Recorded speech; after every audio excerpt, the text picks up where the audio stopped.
Family को लग जाए जब प्यार की भनक। ये वीडियो सच्ची घटनाओं से प्रेरित है। किसी की भावनाओं को ठेस पहुंचाना नहीं है, बल्कि समाज में फैलते अपराधों को जागरूकता फैलाना है। हम किसी भी प्रकार की हिंसा का समर्थन नहीं करते। आइए जानते हैं इस पूरी कहानी को। आज की हमारी कहानी अलीगढ़ उत्तर प्रदेश की है। नमस्कार दोस्तों, मैं शिवा। अगर आप हमारे YouTube चैनल पर पहली बार आए हैं तो हमारे YouTube चैनल को सब्सक्राइब जरूर करें, ताकि आपको आने वाली वीडियो का मैसेज सबसे पहले पहुंचे। चलिए वीडियो को शुरू करते हैं। फैमिली को लग जाए जब प्यार की भनक। अलीगढ़ उत्तर प्रदेश की सच्ची घटना। 20 वर्षीय रूबी चाहती थी कि उसकी शादी प्रेमी रविशंकर के साथ ही हो, लेकिन फैमिली वालों को जब इसकी भनक लगी तो उन्होंने उसका रिश्ता कहीं और तय कर दिया। फिर रूबी ने अपनी शादी को रुकवाने के लिए ऐसी खूनी साजिश रची कि रूबी ने अपने प्रेमी रविशंकर को फोन किया और बोली, हाथ पर हाथ रखे बैठे रहोगे या कुछ करोगे भी? मेरे घर वालों ने मेरी शादी 18 नवंबर 2025 की होनी तय कर दी है। यदि कोई उपाय नहीं किया तो हमने जो सपने देखे हैं सारे धरे के धरे रह जाएंगे। प्रेमिका के मुंह से अचानक शादी की बात सुनकर रविशंकर के हाथों के तोते उड़ गए। फिर भी उसने रूबी को समझाया, तुम चिंता मत करो, मैं कोई ना कोई उपाय खोजता हूँ। उत्तर प्रदेश के अलीगढ़ के थाना जवां क्षेत्र का एक गांव है चंदौखा। यहीं के रहने वाले हैं मुंशी लाल। उनके घर में 20 वर्षीय बेटी रूबी की शादी की तैयारियां जोर शोर से चल रही थी। रूबी फैमिली वालों द्वारा तय की हुई शादी नहीं करना चाहती थी, क्योंकि वो 24 वर्षीय बाइक मैकेनिक रविशंकर से प्यार करती थी और उसी के साथ शादी कर अपना घर बसाना चाहती थी। लेकिन फैमिली वालों ने अचानक जब उसका रिश्ता अलीगढ़ के गोंडा मोड़ निवासी एक युवक से तय कर दिया तो रूबी परेशान हो गई। यदि हम लोगों ने कोई उपाय नहीं किया और यूं ही बैठे रहे तो हम लोगों की शादी नहीं हो सकेगी, फिर जीवन भर पछताना पड़ेगा। तुम्हें पता है कि दादी ने मेरी शादी तय करा दी है। रूबी ने अपनी शादी रुकवाने के लिए प्रेमी रविशंकर को एक उपाय सुझाया। उसने कहा, यदि दादी चंद्रावती की हत्या शादी से पहले कर दी जाए तो मेरी शादी टल जाएगी, फिर हम लोग भागकर शादी कर लेंगे। रविशंकर को भी प्रेमिका की ये योजना पसंद आई। इस खतरनाक सोच ने हत्या की नींव रख दी। अब सवाल ये था कि योजना को कैसे अंजाम दिया जाए और हथियारों का इंतजाम कैसे और कहां से किया जाए। उसके लिए रुपयों की भी जरूरत थी। घर में शादी की तैयारी चल ही रही थी, जिसके लिए रुपयों का भी इंतजाम किया गया था। तभी रूबी ने उन्हीं रुपयों में से 10,000 रुपए चुरा लिए। रूबी ने प्रेमी रविशंकर को फोन कर एकांत में बुलाया और उसे 10,000 रुपए, तमंचा व कारतूस लाने को दे दिए। रुपए सौंपते समय उसने कहा, अब काम में ढिलाई मत करना, वरना देर हो जाएगी। प्रेमिका द्वारा दिए गए रुपयों से प्रेमी ने अपने गांव कस्थली के दोस्त रोहित की मदद से ITI रोड के IU से एक तमंचा व कारतूस खरीदे। हत्या वाले दिन की मुखबरी खुद रूबी ने की। हत्या को लेकर पहले से योजना तय हो गई थी। रूबी ने कह दिया था कि जिस समय दादी चंद्रवती घेर से पशुओं को लेकर घर वापस आएंगी, उसी समय वो उसे सूचना दे देगी, तभी उनकी हत्या कर देना। 11 नवंबर 2025 की शाम हर दिन की तरह ही शुरू हुई थी। गांव चंदौखा निवासी वीरी सिंह की 65 वर्षीय पत्नी चंद्रवती अपने घेर से पशुओं को घर ले आई। वो सुबह के समय पशुओं को घेर में ले जाती थीं और शाम को वापस घर ले आती थीं। पशुओं को घेर से लाने के काम में चंद्रवती की पोती रूबी हर रोज उनकी मदद के लिए आ जाती थी, लेकिन उस दिन वो प्लानिंग के तहत कुछ जल्दी घर से निकल गई थी। हत्या का समय फिक्स था। चंद्रवती की हत्या का स्थान भी निश्चित था। वो रोज जिस रास्ते से पशुओं को लेकर लौटती थी, वहीं उनकी हत्या होनी थी। उस दिन भी चंद्रवती पशुओं को घेर से लेकर वापस घर की ओर आ रही थीं। योजना के अनुसार रूबी उस दिन पहले से तय समय से थोड़ा पहले अपने घर से निकली। प्रेमिका का इशारा पाते ही रविशंकर एक पेड़ और झाड़ियों के पीछे छिप गया। रूबी जानबूझकर जल्दी निकलकर दूर हो गई, ताकि हत्या के समय वो खुद आसपास ना हो। इस षड्यंत्र से अनजान चंद्रवती कुछ ही मिनट बाद जैसे ही वहां पहुंची, रूबी ने अपने प्रेमी रविशंकर को WhatsApp के जरिए सूचना दी, दादी आ गई हैं, अब निकलो। शिकार के बाद जो रहे रविशंकर ने नजदीक से चंद्रवती के सिर में गोली मार दी। गोली सीधे सिर में लगी और गोली लगते ही चंद्रवती जमीन पर गिर पड़ी। हत्या करने के बाद रविशंकर अंधेरे में तमंचा झाड़ियों में फेंककर गायब हो गया। ये शाम लगभग 8:30 बजे की बात है। वारदात के बाद थोड़ी सी देर में ही घटनास्थल पर तमाम ग्रामीण इकट्ठे हो गए। सूचना मिलते ही चंद्रवती की फैमिली वाले भी वहां आ गए। वो तुरंत ही उन्हें उपचार के लिए क्वार्सी ट्रॉमा सेंटर ले गए, लेकिन डॉक्टरों ने उन्हें मृत घोषित कर दिया। डॉक्टरों ने बताया कि सिर में गोली लगने से इनकी मौत हुई है। सूचना मिलने के 1 घंटे बाद पुलिस घटनास्थल पर पहुंची और घटनास्थल का निरीक्षण भी किया। किसी से रंजिश नहीं होने पर फैमिली वालों ने अज्ञात व्यक्ति के खिलाफ थाना जवां में हत्या की रिपोर्ट दर्ज करा दी। पोस्टमार्टम रिपोर्ट से भी स्पष्ट हो गया कि चंद्रवती की हत्या सिर में गोली लगने से हुई। चंद्रवती की मौत से घर में कोहराम मच गया। शादी वाले घर में जहां कुछ दिनों बाद शहनाइयां गूंजनी थी, वहां मातम पसर जाने पर रूबी अंदर ही अंदर खुश हो रही थी। उसके मन में खुशी के लड्डू फूट रहे थे। कहने को दिखावे के लिए वो भी आंसू बहा रही थी। उसने सोचा कि दादी की मौत के बाद अब क्रियाकर्मों के चलते उसकी शादी टल जाएगी और वो इस बीच अपने प्रेमी के साथ घर से भागकर शादी रचा लेगी। चूंकि परिवार में चंद्रवती की हत्या हो गई थी, इसलिए बिना शोर शराबे के सामान्य तरीके से चंद्रवती की मौत के एक सप्ताह बाद यानी 18 नवंबर 2025 को रूबी की शादी नियत तारीख पर परिवारजनों द्वारा कर दी गई, जबकि रूबी को इसकी जरा भी उम्मीद नहीं थी। लेकिन पकड़े जाने के डर से घर में मातम के चलते वो अपनी शादी टालने के लिए भी घर में किसी से कह नहीं सकती थी। रूबी की शादी अपने प्रेमी से ना होने पर वो मानसिक रूप से बेहद परेशान हो गई। इस बीच उसकी अपने प्रेमी रविशंकर से मोबाइल फोन पर कई बार बात भी हुई, लेकिन शादी होने के बाद वो विदा होकर अपने ससुराल चली गई। रूबी और प्रेमी रविशंकर के दिल के अरमान आंसू में बहकर रह गए। घर में शादी निपट जाने के बाद पुलिस ने जांच शुरू कर दी। जांच की शुरुआत मृतका के फैमिली वालों से ही की। शुरुआती जांच में मृतका व उसके फैमिली वालों से किसी की कोई दुश्मनी नहीं मिली। पुलिस को जांच में पहले सप्ताह कोई ठोस सुराग नहीं मिला। पुलिस को लगा कि शायद किसी बाहरी शरारती व्यक्ति ने यह अपराध किया है, लेकिन सच बहुत ज्यादा जटिल और खतरनाक था। लिहाजा पुलिस ने जांच तेज की। मोबाइल सर्वेलेंस में एक नंबर लगातार हत्या के आसपास एक्टिव मिल रहा था। जांच के दौरान पता चला कि यह नंबर रविशंकर का है। पुलिस ने जांच की तो लोकेशन मैच हुई। कॉल डिटेल से पता चला कि हत्या से ठीक पहले रूबी और रविशंकर के बीच कई मर्तबा बात हुई थी।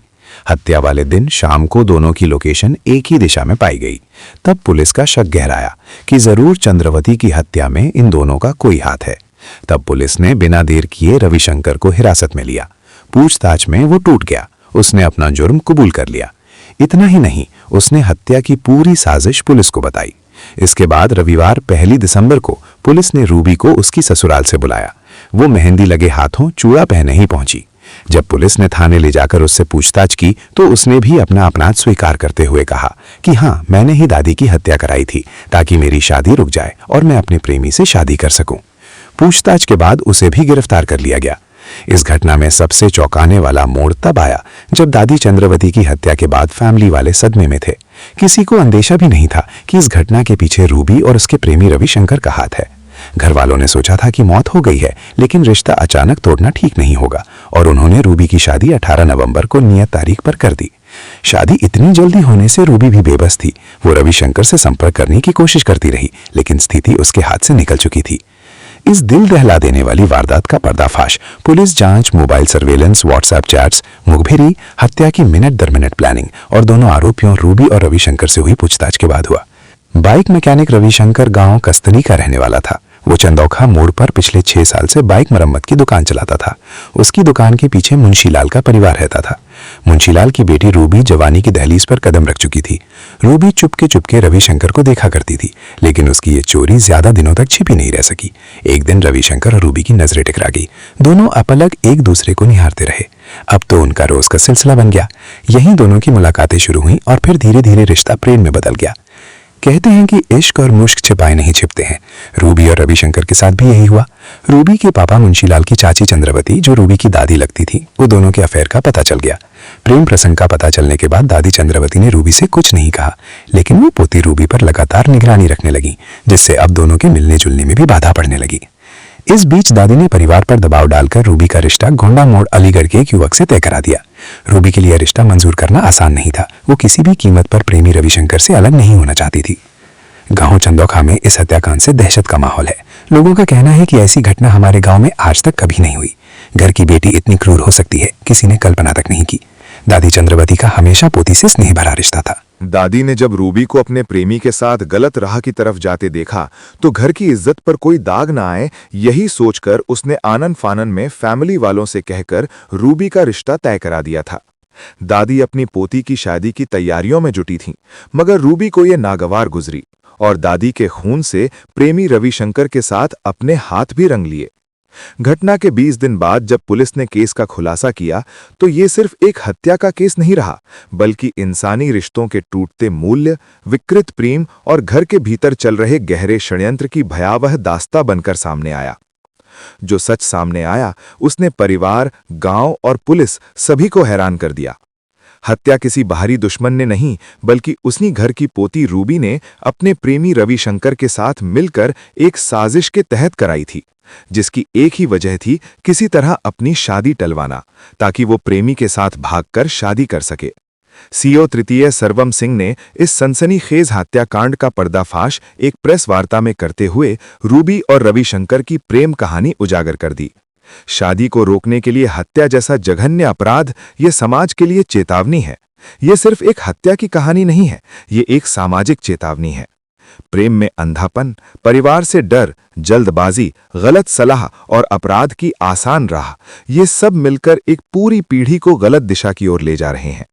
रूबी जो प्रेम में पड़ी एक सामान्य लड़की लग रही थी, वो अचानक एक ऐसी राह पर चली गई जिसमें अब उसकी जिंदगी जेल की अंधेरी कोठरी में बीतेगी।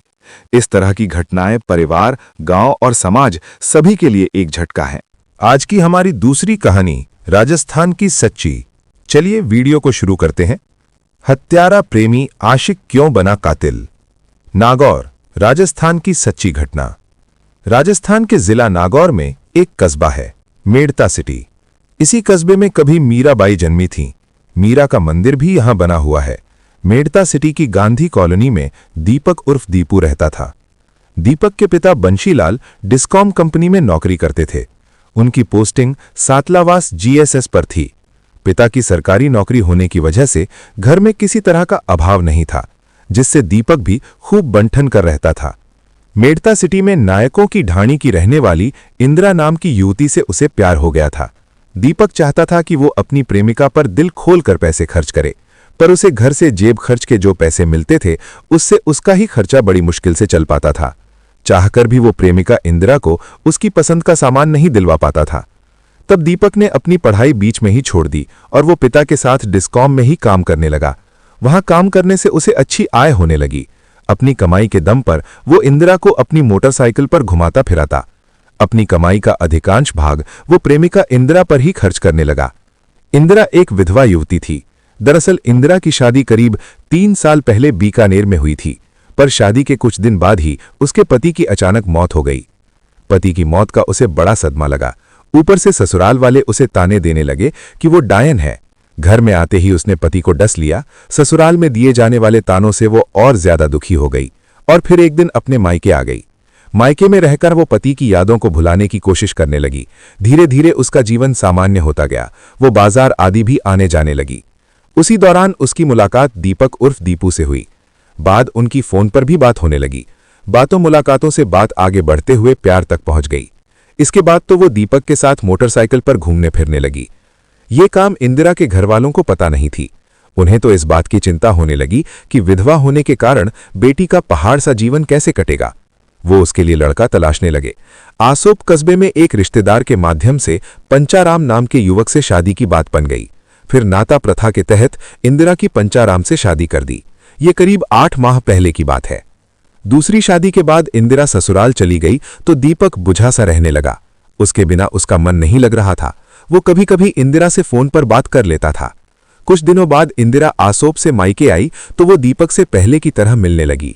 दूसरे पति पंचाराम से ज्यादा वो दीपक को चाहती थी, क्योंकि वो उसे हर तरह से खुश रखता था। मार्च 2017 में दीपक के घरवालों ने अपने ही समाज की लड़की से दीपक की शादी कर दी। दीपक ने अपनी शादी की बात इंदिरा से काफी दिनों तक छिपाए रखी, पर इंदिरा को किसी तरह अपने प्रेमी की शादी की बात पता चल गई। ये बात इंदिरा को ठीक नहीं लगी। तब इंदिरा ने दीपक से बातचीत कम कर दी। जब दीपक उसे मिलने के लिए बुलाता तो वो बेमन से उससे मिलने जाती थी। अक्टूबर 2017 के तीसरे हफ्ते में दीपक और इंदिरा की मुलाकात हुई तो इंदिरा ने कहा, दीपू, ससुराल से पति का बुलावा आ रहा है, मैं 2-4 दिनों में ही चली जाऊंगी। इंदिरा, प्लीज ऐसा मत करो। तुम चली जाओगी तो मैं तुम्हारे बिना कैसे जी पाऊंगा। याद है जब तुम शादी के बाद यहां से चली गई थी तो मेरा मन नहीं लग रहा था। दीपक बोला, मेरी दूसरी शादी हुई है, मैं पति को खोना नहीं चाहती। मुझे माफ करना, मुझे ससुराल जाना ही होगा, इंदिरा ने कहा। दीपक उसे बार बार ससुराल जाने को मना करता रहा, पर वो जाने की जिद करती रही। इसी बात पर दोनों में काफी देर तक बहस होती रही। इसके बाद दोनों ही मुंह फुलाकर अपने अपने घर चले गए। उस रोज 27 अक्टूबर 2017 का दिन था। मेड़ता सिटी थाने में किसी व्यक्ति ने सूचना दी कि एक युवती की अधजली लाश जोधपुर रोड पर स्थित जय गुरुदेव नगर कॉलोनी के सुनसान इलाके में पड़ी है। सुबह सुबह लाश मिलने की खबर से थाने में हलचल मच गई। थाना प्रभारी अमराराम बिश्नोई पुलिस टीम के साथ सूचना में बताए पते पर पहुंच गए। घटनास्थल के आसपास भीड़ जमा थी। पुलिस ने घटनास्थल का बारीकी से निरीक्षण किया, मगर अधजले शव के पास ऐसी कोई चीज नहीं मिली जिससे मृतका की पहचान हो पाती। थाना प्रभारी की सूचना पर सीओ राजेंद्र प्रसाद दिवाकर भी मौके पर पहुंच गए थे। उन्होंने भी मौके का निरीक्षण कर वहां खड़े लोगों से पूछताछ की। कोई भी उस शव की शिनाख्त नहीं कर सका। नायकों की ढाणी का रहने वाला रामलाल नायक भी लाश मिलने की खबर पाकर जय गुरुदेव नगर कॉलोनी पहुंच गया। उसकी बेटी इंदिरा भी 26 अक्टूबर से लापता थी।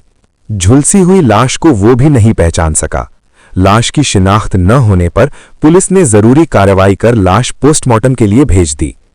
मरने वाली युवती की शिनाख्त हुए बिना जांच आगे बढ़नी संभव नहीं थी। सीओ राजेंद्र प्रसाद दिवाकर और थाना प्रभारी अमराराम बिश्नोई इस बात पर विचार विमर्श करने लगे कि लाश की शिनाख्त कैसे हो। उसी समय उनके दिमाग में आइडिया आया कि यदि मृतका के अंगूठे के निशान लेकर उनकी जांच कराई जाए तो उसकी पहचान हो सकती है, क्योंकि आधार कार्ड बनवाते समय भी फिंगरप्रिंट लिए जाते हैं। हो सकता है कि इस युवती का आधार कार्ड बना हुआ हो। पुलिस ने आधार कार्ड मशीन में मृतका के अंगूठे का निशान लिया तो पता चला कि मृतका का आधार कार्ड बना हुआ है। इस जांच से यह पता चल गया कि मृतका का नाम इंदिरा पुत्री रामलाल नायक है। लाश की शिनाख्त होने के बाद पुलिस ने रामलाल नायक को सिटी थाने बुलाया और उसकी तहरीर पर अज्ञात लोगों के खिलाफ भादनवी की धारा 302, 201 के तहत रिपोर्ट दर्ज कर ली। पुलिस ने रामलाल नायक से पूछताछ की तो उसने बताया कि इंदिरा करीब 1.5 महीने पहले गांधी कॉलोनी निवासी अपने दोस्त दीपक के साथ बिना कुछ बताए कहीं चली गई थी। उन दिनों गणपति उत्सव चल रहा था। वो 7-8 दिन बाद वापस घर लौट आई थी। इस बार भी सोचा था कि उसी के साथ कहीं चली गई होगी, मगर उसका मोबाइल बंद होने के कारण उन्हें शंका हुई। रामलाल ने शक जताया कि इंदिरा की हत्या दीपक नहीं की होगी। रामलाल से पुलिस को पता चला कि इंदिरा के पास मोबाइल फोन रहता था, जो लाश के पास नहीं मिला था। अब दीपक के मिलने पर ही मृतका के फोन के बारे में पता चल सकता था। 28 अक्टूबर को डॉक्टर बलदेव सिहाग, डॉक्टर अल्पना गुप्ता और डॉक्टर भूपेंद्र कुड़ी के 3 सदस्यीय मेडिकल बोर्ड ने इंदिरा के शव का पोस्टमार्टम किया। पोस्टमार्टम के बाद शव उसके परिजनों को सौंप दिया गया। केस को सुलझाने के लिए सीओ राजेंद्र प्रसाद दिवाकर के नेतृत्व में एक पुलिस टीम बनाई गई। टीम में थाना प्रभारी मेड़ता अमराराम बिश्नोई, थाना प्रभारी Kuchera Mahavir Prasad, head constable Bhamararam, constable Hardeen, Sukharam, Akram, Anees, Harish, Sabir Khan और महिला कांस्टेबल लक्ष्मी को शामिल किया गया। दीपक की तलाश में पुलिस ने इधर-उधर छापेमारी की। तब कहीं 5 दिन बाद 1 नवंबर 2017 को दीपक उर्फ दीपू पुलिस के हत्थे चढ़ पाया। पुलिस ने थाने लाकर जब उससे इंदिरा की हत्या के बारे में पूछा तो वो थोड़ी देर इधर-उधर की बातें करता रहा, लेकिन थोड़ी सख्ती के बाद उसने इंदिरा की हत्या करने का जुर्म स्वीकार कर लिया। पुलिस ने उसी रोज दीपक को मेड़ता सिटी कोर्ट में पेश करके 5 दिन के रिमांड पर ले लिया और कड़ी पूछताछ की। पूछताछ में इंदिरा मर्डर की जो कहानी प्रकाश में आई वो इस प्रकार निकली। दीपक और इंदिरा एक दूजे से बेइंतहा मोहब्बत करते थे, लेकिन उनके संबंधों में दरार तब आई जब इंदिरा को दीपक की शादी होने की जानकारी मिली। इंदिरा को दीपक की ये बात बहुत बुरी लगी कि उसने शादी करने की बात उससे छिपाए क्यों रखी। इंदिरा को यह महसूस हुआ कि दीपक उसे छल रहा है, इसलिए उसने दीपक से संबंध खत्म कर पति के पास जाने का फैसला कर लिया। यही बात उसने दीपक को साफ साफ बता दी। दीपक ने उसी रोज तय कर लिया था कि अगर इंदिरा ने ससुराल जाने का कार्यक्रम नहीं बदला तो वो उसे जान से मार डालेगा। इंदिरा को यह खबर नहीं थी कि दीपक उसकी जान लेने पर आमादा है। जब 26 अक्टूबर को दीपक ने इंदिरा को फोन करके बुलाया तो उसे पता नहीं था कि प्रेमी के रूप में उसे मौत बुला रही है। उसे 27 अक्टूबर को ससुराल जाना था, इसलिए सोचा कि जाने से पहले एक बार दीपक से मिल ले। इसलिए उसके बुलावे पर वो उससे मिलने पहुंच गई। इंदिरा ने जब उसे बताया कि वो कल ससुराल जाएगी तो दीपक ने ससुराल जाने से उसे फिर मना किया। वो नहीं मानी तो वो उसे बहला फुसलाकर मोटरसाइकिल से सातलावास डिस्कॉम जीएसएस पर बने कमरे में ले गया। ससुराल जाने के मुद्दे पर फिर इंदिरा से बहस हुई। दीपक को गुस्सा आ गया। उसने पहले से बनाई योजना अनुसार इंदिरा की चुन्नी उसी के गले में लपेटकर उसकी हत्या कर दी। गला घोंटने से इंदिरा की आंखें बाहर निकल गईं और कुछ ही देर में उसकी मौत हो गई। इसके बाद उसकी लाश को एक बोरे में डाला और बाइक पर रखकर उसे मेड़ता सिटी से बाहर जोधपुर रोड पर जय गुरुदेव कॉलोनी में सुनसान जगह पर ले गया। इसके बाद अपनी मोटरसाइकिल से पेट्रोल निकालकर रात के अंधेरे में लाश को आग लगा दी। उसने सोचा कि अब शव की शिनाख्त नहीं हो पाएगी और वो बच जाएगा, लेकिन आधार मशीन पर मृतका के अंगूठे का निशान लेते ही लाश की शिनाख्त हो गई और फिर पुलिस दीपक तक पहुंच गई। पुलिस ने दीपक की निशानदेही पर उसकी बाइक भी जब्त कर ली, जो इंदिरा की लाश ठिकाने लगाने में प्रयुक्त की गई थी।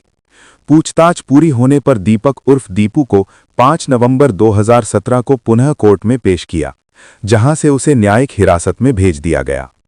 मामले की जांच थाना प्रभारी अमराराम बिश्नोई कर रहे थे। कथा लिखे जाने तक दीपक की जमानत नहीं हुई थी। कथा पुलिस सूत्रों पर आधारित।